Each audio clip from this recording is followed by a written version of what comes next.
Sim, pessoal, pronto aí? Fazer silêncio, ligar os pets, virar para frente, prestar atenção aqui para que juntos a gente possa resolvê-los.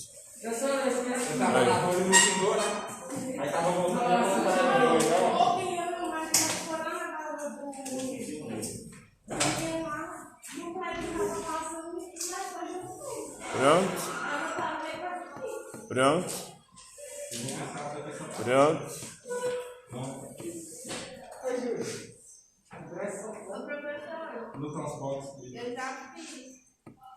Então vamos corrigir juntos aí.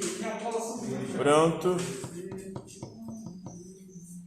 Então o tema do PET dessa semana é o trabalho escravo contemporâneo. Então, no nosso país, oficialmente a escravidão foi abolida quando? Vocês lembram?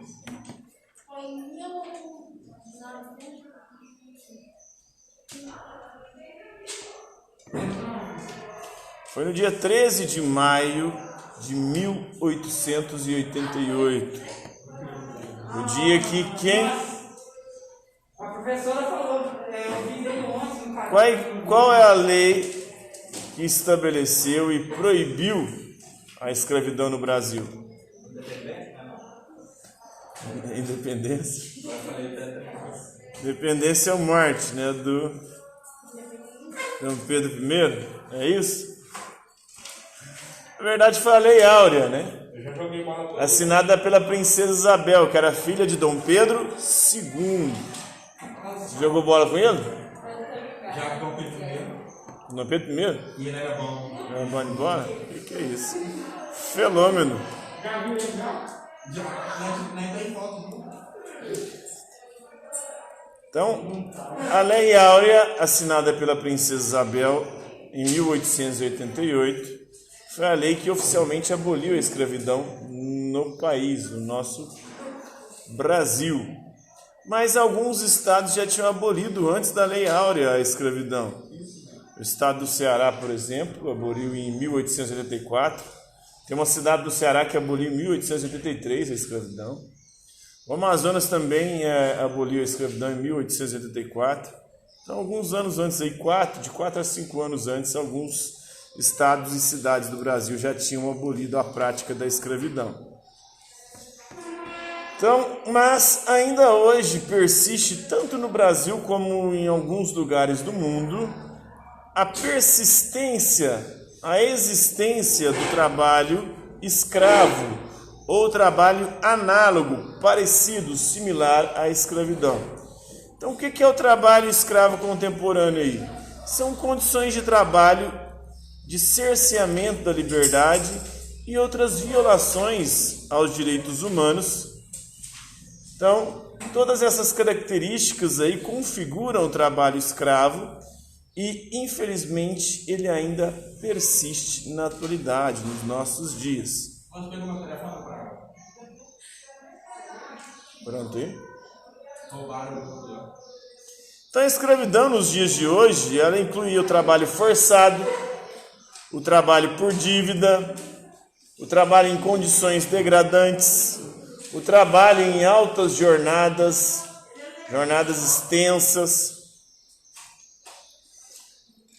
o trabalho onde ocorrem agressões físicas, psicológicas. O trabalho escravo, infelizmente, é uma realidade para muitas pessoas no Brasil e no mundo. Dados levantados pela OIT, que é a Organização Internacional do Trabalho, o órgão da ONU responsável por fiscalizar o trabalho escravo, aponta que existe no mundo aí mais ou menos 20,9 milhões de pessoas escravizadas. É muita gente, né? Quase 21 milhões de pessoas escravizadas. Esses são os dados da OIT, né? Enquanto tem um levantamento de uma outra entidade, uma ONG estadunidense dos Estados Unidos, a Free the Slaves, ela estima aí que seja maior o número de escravos no planeta, né? Segundo a Free the Slaves, né, são 27 milhões de pessoas que trabalham em condições análogas, em condições similares à escravidão no mundo, no planeta. Existem duas convenções aí de trabalho da OIT, da Organização Internacional do Trabalho, uma de 1930 e outra de 1957, que visam regulamentar as condições de trabalho aí e erradicar toda e qualquer forma de trabalho escravo no mundo. No Brasil nós temos o artigo 149 do Código Penal Brasileiro, que define as condições do trabalho análogo à escravidão aí. Inclui o trabalho forçado, o trabalho em condições degradantes e prevê punições para quem for condenado pela prática de escravização e de aliciamento de pessoas para os trabalhos forçados. Então vale ressaltar aí que a ONU, o que é a ONU mesmo? A Organização das Nações Unidas. E a OIT, que é a Organização Internacional do Trabalho, eles reconhecem o conceito de trabalho escravo disposto aí no Código Penal Brasileiro. Então, existe um ciclo do trabalho escravo que inclui, primeiro, a miséria. Só tem trabalho escravo onde tem pessoas miseráveis. Então, a miséria em que muitas pessoas encontram-se acaba facilitando isso, porque chegam os indivíduos lá e fazem promessas de condições de vida melhores. E aí conseguem aliciar essas pessoas, né? E acontece o aliciamento das pessoas miseráveis com promessas aí de mudança de vida e o trabalho que elimina as condições de desligamento também entre o trabalhador e o patrão. É uma característica do trabalho escravo, né? Esse ciclo somente pode ser encerrado com a denúncia e com a fiscalização. Assim sendo, é extremamente importante a atuação dos órgãos públicos, como o Ministério Público do Trabalho, o MPT, a Polícia Federal, as polícias civis, bem como também a atuação de ONGs, das organizações não governamentais, contra esse tipo de trabalho, trabalho escravo, e lutando a favor dos direitos humanos. Também há uma importante atuação dos organismos internacionais, como a própria OIT, né? Como a ONU também, para a erradicação das práticas de escravização no mundo, né? Então, qual que é o ciclo do trabalho escravo na contemporaneidade, nos nossos dias, no momento aí contemporâneo? Por não ser uma prática legalmente aceita em quase todo mundo e ser condenada por organismos internacionais, a escravização de pessoas pode ser resumida em um ciclo aí que se repete na maioria dos casos, né? Esse ciclo possui 6 etapas e só tem uma saída possível para que esse ciclo aí seja encerrado. Primeiro, a vulnerabilidade socioeconômica. As vítimas do trabalho escravo contemporâneo são pessoas aí com baixa renda, né, pessoas desempregadas, geralmente com pouca instrução, pouca educação, que procuram uma saída para sua condição miserável, condição precária em que vive. Muitas delas estão nas zonas rurais ou nas pequenas cidades. Aí acontece o aliciamento, a migração. As pessoas chamadas gatos, o que são os gatos? Gatos são homens bonitos? Sim. É? Os gatos dentro do trabalho escravo são aqueles que aliciam pessoas, fazendo promessas para elas de que se elas forem com eles para onde eles querem as levar, lá elas encontrarão trabalho, renda e condições de vida digna. Então esses gatos aí são os responsáveis por policiar as pessoas em situações vulneráveis ao trabalho escravo. Então eles convencem, os gatos prometem uma boa remuneração, boas condições de trabalho. Aí as pessoas caem no golpe, né? O golpe tá aí, cai quem quer. Aí acontece o trabalho escravo. Quando as pessoas... Aí chega lá, a pessoa chega no destino, em vez dela encontrar uma remuneração boa, uma boa condição de trabalho, eles se deparam com as reais condições aí que serão submetidos, né? Condições degradantes de trabalho, condições degradantes de alimentação, de alojamento, de aquisição. Aí eles acabam trabalhando lá e adquirindo dívidas. Porque você chega lá, você tem que pagar a sua passagem que te levou até lá, você tem que pagar o alojamento, tem que pagar a comida, e tudo isso é muito caro. E aí o que você recebe não dá para pagar o que você está recebendo, o que você está devendo, né? Então aí você tem que pagar passagem, as ferramentas, alimentação, alojamento, a retenção dos documentos seu acaba sendo feita até que você quite suas dívidas. E para quitar essas dívidas você vai fazendo mais dívidas. E quanto você recebe não consegue acabar com essas dívidas, né? Muitas pessoas que acabam sendo submetidas ao trabalho escravo Você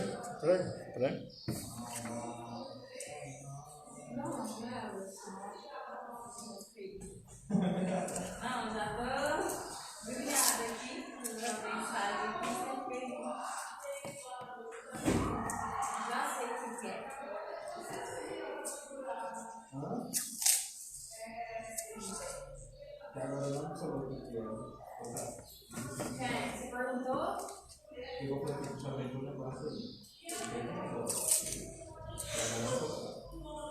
Você pega onde você acha melhor. Eu mato minha mãe. certinho.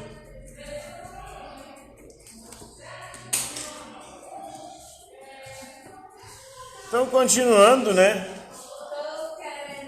Muitos desses indivíduos que são expostos e que acabam sendo aliciados pelo trabalho escravo, eles conseguem fugir, né?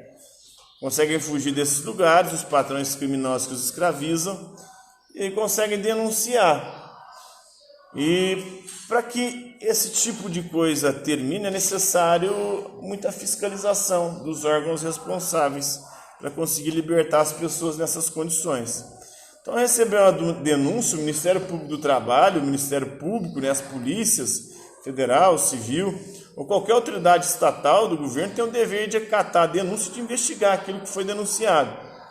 Esse tipo de fiscalização ele é importante, pois é o que leva à libertação das vítimas do trabalho escravo. E depois, deveria acontecer o pagamento dos direitos, né? No Brasil, os criminosos que são responsáveis aí pela escravização de pessoas, eles podem sofrer até penas de reclusão, mas quase nunca acontece se eles serem presos. Além de qualquer punição legal, que pode inclusive ser branda, os condenados eles devem realizar indenizações pela situação gerada, né, a vítima, e o pagamento também dos direitos trabalhistas retroativos que não foram pagos, com um salário mínimo compatível com a jornada de trabalho que ele havia feito, e com tudo que estabelece a convenção trabalhista que rege a função exercida, né? Também devem ser pagos os direitos como férias remuneradas, adicional de férias, fundo de garantia, o FGTS, né, por tempo de serviço, 13º. É preciso combater o trabalho escravo e buscar encerrar esse ciclo, né? Existem 3 pontos principais aí para pôr fim ao trabalho escravo. Primeiro é prevenção. E como é que você previne o trabalho escravo? Educando as pessoas, por meio da educação.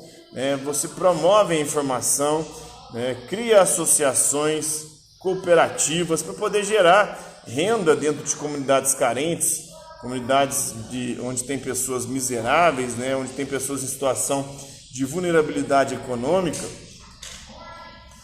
E com isso você consegue, dentro dessas comunidades carentes, fazer algum tipo de geração de renda, de acesso à terra dentro das zonas rurais, de educação e de acesso à informação para que a pessoa não caia nesse golpe, no golpe do aliciamento. Outra coisa, tem que prestar também assistência às vítimas, às pessoas que sofreram esse tipo de trabalho, para que elas não caiam de novo em golpes similares, Inclui a necessidade de alojamento também temporário, pagamento de direitos por meio de processo judicial, acordos trabalhistas, e a qualificação profissional também para aquela pessoa, para que ela não volte ao mesmo estado que ela se encontrou no início do ciclo, onde ela entrou. E é preciso também uma repressão mais dura, Ainda são em muitos casos aí brandas para quem as punições para quem é flagrado mantendo trabalhadores em condição análoga ou em condição de escravidão no nosso país. Assim, é indispensável que haja uma punição mais rígida, mais dura, a fim de coibir essa violação dos direitos humanos. A repressão acontece por meio da compensação financeira das vítimas hoje, de indenizações e pagamentos de direitos. Mas precisam de punições mais severas, que pode incluir pena aí de reclusão, de retenção, né, sob regime de reclusão, de 2 a 8 anos é o que está previsto na lei, mas quase nunca os indivíduos no nosso país são presos. Então vamos às atividades aí. Assinale a alternativa verdadeira de acordo com o texto, né? A estimativa de pessoas escravizadas no mundo é de quantas milhões de pessoas aí? Não existem mais pessoas escravizadas hoje em dia? Existem, infelizmente, né? A escravidão no Brasil é mínima, não é mínima, é alarmante os dados. Um levantamento promovido pela ONG, pela organização não governamental estadunidense dos Estados Unidos, a Free the Slaves, estima um total aí de 27 milhões de pessoas que trabalham em condições análogas à escravidão no mundo. É a letra C, né?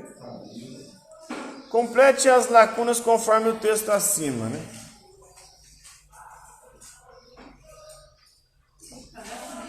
Existe um ciclo de trabalho escravo que inclui a miséria em que muitas pessoas encontram-se, o aliciamento dessas pessoas com promessas de mudança de vida e o trabalho que elimina as condições de desligamento entre o trabalhador e o patrão. Esse ciclo somente pode ser encerrado com a denúncia e a fiscalização, né? Ainda conforme o texto, quais que são as formas de combate ao trabalho escravo? Oi?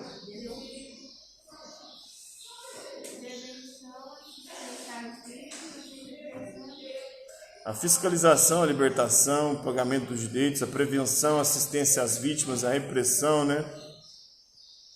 Qual que é a sua opinião sobre o trabalho escravo? Para vocês, o trabalho escravo deve existir ou não?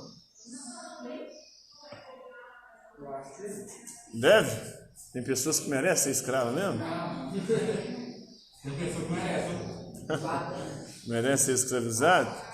Então você vai dizer aí o que você acha sobre o assunto, se você acha certo ou errado trabalho escravo, se ele tem ou não que existir.